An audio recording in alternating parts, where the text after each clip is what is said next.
2, 3. Une flamme sacrée monte sur la table et la fausse enivrée te salue avec char. Tous tes enfants qui s'aiment et tes généreux saisons, à ton appel du frère, on répondit présent.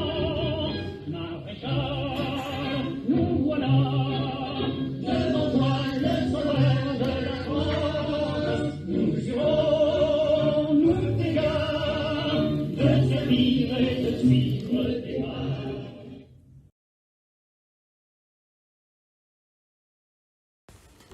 Dès 1940, le nouveau pouvoir de Vichy va s'appliquer à contrôler les instituteurs afin de mieux inculquer la propagande de l'homme providentiel, Philippe Pétain, dont le portrait devra être exposé dans chaque classe des écoles du nouvel État français. C'est par la réforme de l'enseignement que le gouvernement commence son œuvre d'éducation générale.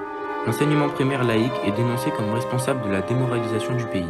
Le corps enseignant est épuré, les écoles normales d'instituteurs fermées, les programmes révisés.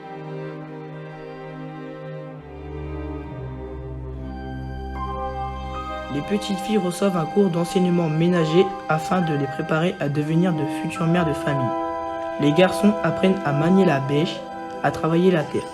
Le cours de morale qui existait avant-guerre devient un discours à la gloire du régime de Vichy et de son chef le maréchal Pétain. Les programmes sont aussi simplifiés afin d'introduire plusieurs heures d'activités sportives. Dans certaines écoles, les élèves doivent arracher les pages des livres d'histoire défavorables à l'Allemagne. Tous les programmes tournent autour de la devise « Travail, famille, patrie ». Chaque matin, cette devise est écrite sur le tableau noir. Pétain opte pour une lecture de ses discours et introduit la religion catholique en option facultative dans les programmes scolaires. Des chansons nouvelles apparaissent comme Maréchal nous voilà à la gloire du nouveau chef de l'État français, Philippe Pétain. Pétain utilise les enfants et les fait participer à diverses campagnes de propagande, la fête des mères, la fête Jeanne d'Arc. Les instituteurs demandent aussi aux enfants d'écrire des lettres au maréchal Pétain qui fait l'objet d'un culte de la personnalité. Des concours sont régulièrement organisés pour les écoliers de moins de 16 ans et qui ont pour but de montrer une France paisible avec ses jolis paysages. Mais la réalité est bien différente. À cause des bombardements, les élèves et les professeurs sont contraints de travailler dans des abris ou des caves.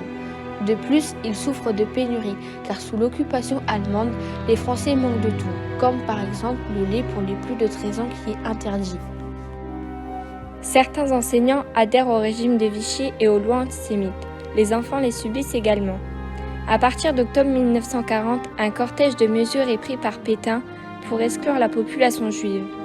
Ainsi, les juifs n'ont plus le droit de posséder un poste TSF, ne peuvent plus sortir entre 20h et 6h, n'ont plus accès au restaurant ou au parc pour enfants.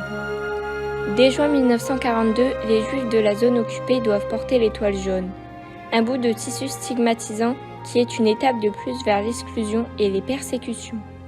Dans la zone libre, les juifs doivent avoir sur leur carte d'identité un tampon juif.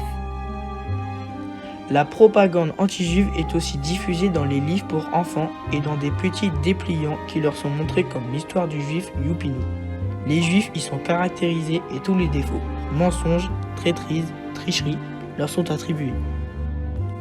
À l'école, le quotidien des enfants juifs a changé. Ils se font victimes de discrimination, comme Simone Lagrange, appelée aussi Simi Kadosh en 1940, qui reçoit de l'antipou dans ses cheveux par sa maîtresse. Elle, comme beaucoup d'autres, subit ces mesures et voit les comportements changer. Certains parents interdisent à leurs enfants de jouer avec elle. Sa maîtresse, elle aussi, change radicalement d'attitude.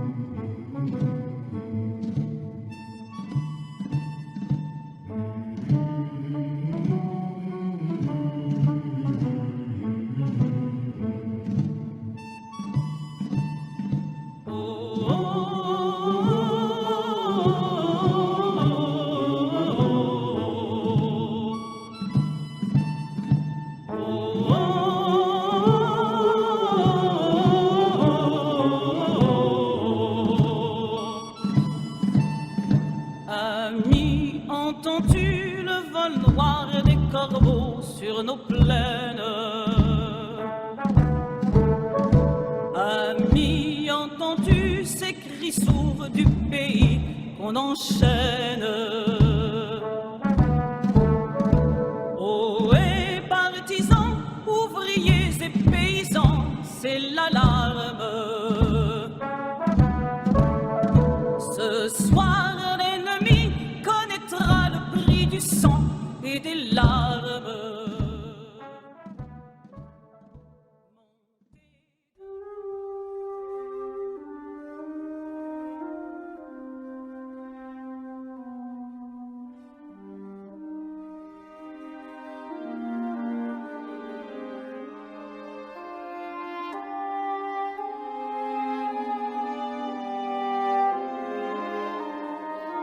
À Amiens, René Lamps est instituteur. Avec la pénurie de professeurs qui touche la France depuis le début de la guerre, il devient professeur de mathématiques. En 1933, il crée avec son ami Maurice Domon un théâtre de marionnettes picardes, chez Cabotan d'Amiens.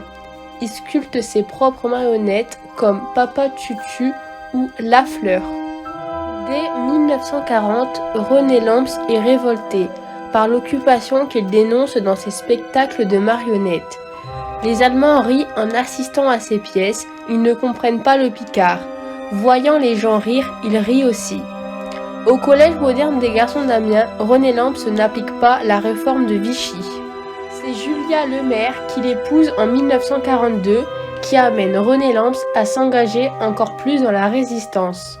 Depuis fin 1940, Julia Lemaire participe aux liaisons entre militants clandestins et premiers groupes de résistance. René Lamps va lui aussi s'engager dans une résistance plus active. Il adhère, comme sa femme, au Parti communiste et reçoit rapidement des responsabilités de plus en plus importantes.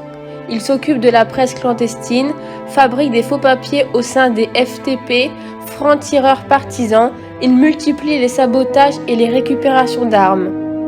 Il s'occupe aussi des réfractaires au STO, service du travail obligatoire, en leur fournissant des tickets d'alimentation. René Lamps va participer à l'organisation de l'insurrection de la libération de la Somme. Madeleine Michelis est née le 22 août 1913. Elle part enseigner le français et le latin au lycée de jeunes filles du Havre. À la rentrée 1942, au lycée de jeunes filles d'Amiens, elle héberge alors une jeune juive, Claude d'Alsace, dont le père avait été déporté avant de réussir à lui faire passer la ligne de démarcation pour l'envoyer chez des amis cultivateurs dans le Gers, les Orlacs. En 1943, membre de l'IB Nord, mais aussi du réseau Shelburne comme agent. Elle développe son action résistance, participer au rapatriement des aviateurs ou prisonniers évadés disséminés dans la campagne picarde.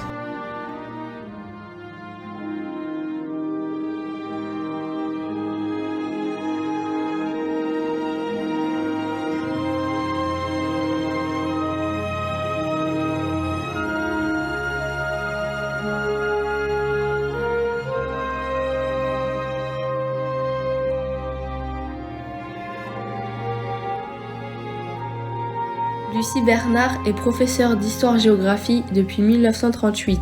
Elle a alors 26 ans. Elle épouse Raymond Samuel en 1939. Lucie s'engage très tôt dans la résistance. Elle n'accepte pas la collaboration avec Hitler, mis en place par Pétain. Elle est révoltée lorsque la directrice de son lycée est renvoyée dans le cadre de l'application du statut des Juifs. Pétain a interdit aux Juifs d'être fonctionnaires. Elle est très impliquée dans la résistance car elle est professeure d'histoire et très attachée à la République et à ses valeurs.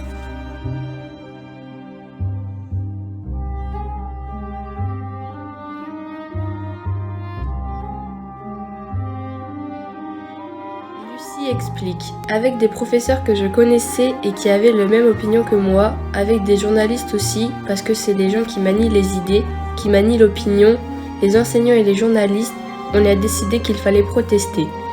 Au début, la protestation, c'était des petits tracts. Quelqu'un fait simplement des V écrits sur les murs. Nous avons fondé avec des professeurs et des journalistes le mouvement Libération.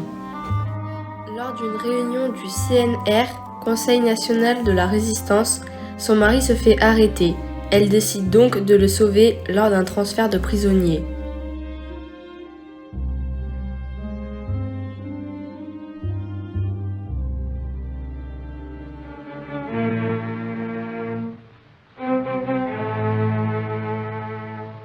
Il ne faut pas désespérer, on les aura.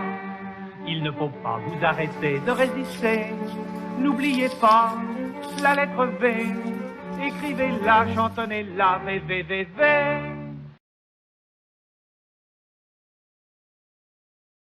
Les enfants de la résistance volent des cris dans les classes de leurs professeurs pour inscrire des V qui correspondent au V de la victoire et ils dessinent des croix de Lorraine s'opposant en tout point à la croix nazie sur les murs des villes. Les résistants l'adoptent comme emblème. Inscrire des V et des croix de Lorraine diminue le moral ainsi que la joie des Allemands qui affichent leur victoire dans chaque recoin de Paris. Ces symboles prouvent que le peuple français est toujours là, résiste et ne soutient pas Hitler et ses soldats. Les enfants qui, eux, étaient plus jeunes ramassaient des timbres distribués par le Troisième Reich et les collaient sur des billets de 20 francs, montrant un pêcheur qui tirait une corde au bout de laquelle est collé le visage de Hitler, alors le pêcheur semble l'étrangler. Alors que certains résistants distribuaient des tracts en l'honneur du chef incontesté de la résistance française, le général de Gaulle avait écrit par exemple « Espérance en la victoire des Alliés sur les ordres nazis » et dont d'autres personnes les recopiaient ensuite, ainsi presque chaque jour, des tracts inondaient les rues des villes. Les jeunes résistants expriment leur désaccord par d'autres moyens que les tracts, dans ce cas grâce au graffiti. L'auteur de celui-ci expose ses avis et sa colère envers le régime de Vichy et le maréchal Pétain. Pétain tient ses promesses en ne faisant crever de faim. Mais il témoigne aussi de sa confiance envers de Gaulle, chef de la résistance française. Vive le général de Gaulle! Le 11 novembre 1940, une immense manifestation a lieu à Paris. La majorité des manifestants étaient de jeunes étudiants et lycéens des établissements scolaires environnants. Ce rassemblement sera considéré comme le premier acte de résistance publique. Le bilan de ce défilé s'élèvera à 100 blessés, 143 arrestations, dont 5 qui aboutiront à un procès. Énormément de choses ont poussé les étudiants à descendre dans la rue, notamment l'humiliation que font subir les nazis aux Parisiens en installant des panneaux en allemand, des drapeaux nazis et autres signes de leur victoire. La soumission du régime de Vichy à Hitler, devenue officielle suite à la poignée de main entre le Führer allemand et le maréchal Pétain, a également alimenté la haine de ces jeunes. L'événement déclencheur fut l'arrestation de plusieurs professeurs comme Paul Langevin ou encore Jacques Bonsergent. Le secrétaire d'État à l'instruction publique, Georges Ripert, demande au recteur d'université de lire son interdiction de commémorer le 11 novembre et que les poilus de 14-18 seront mis à l'honneur lors de la Toussaint, le 1er novembre. Malgré l'interdiction, près de 3000 jeunes étudiants lycéens se réuniront sur la place de l'Étoile devant la tombe du soldat inconnu où l'on y chante la Marseillaise, crie Vive de Gaulle ainsi que Vive la France.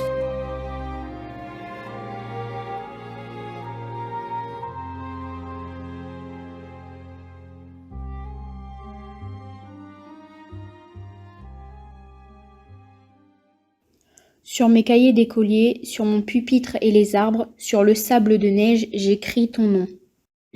Par le pouvoir d'un mot, je recommence ma vie. Je suis né pour te connaître, pour te nommer liberté.